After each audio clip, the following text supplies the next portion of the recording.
தாய் தமிழ் உறவுகளுக்கு வணக்கம்.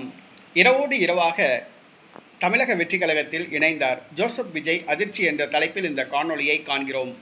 இரவோடு இரவாக தமிழக வெற்றி கழகத்தில் இணைந்தார் ஜோசப் விஜய். இன்ப அதிர்ச்சி என்ற தலைப்பில் இந்த காணொளியை காண்கிறோம்.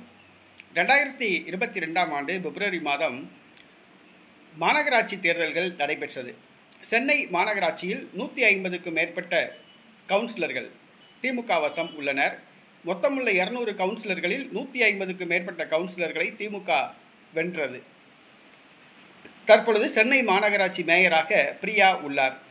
ஏற்கனவே சென்னை மாநகராட்சியை சார்ந்த ஒரு கவுன்சிலர் தமிழக வெற்றி கழகத்தில் இணைந்துள்ளார்.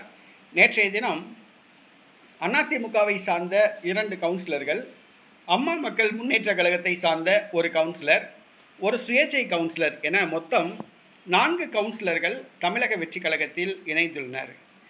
ஏற்கனவே ஒரு கவுன்சிலர் தமிழக வெற்றி கழகத்தில் இணைந்துள்ளார். தற்பொழுது நேற்று இரவில் 4 கவுன்சிலர்கள் தமிழக வெற்றி கழகத்தில் இணைந்துள்ளனர். சென்னை மாநகராட்சியில் தமிழக வெற்றி கழகம் 4 கவுன்சிலர்களை பெற்றுள்ளது. தேர்தலில் போட்டியிடாமலேயே 4 கவுன்சிலர்களை பெற்றுள்ளது. விரைவில், அதாவது பிப்ரவரி மாதம் சென்னை மாநகராட்சிக்கு தேர்தல் நடைபெற உள்ளது.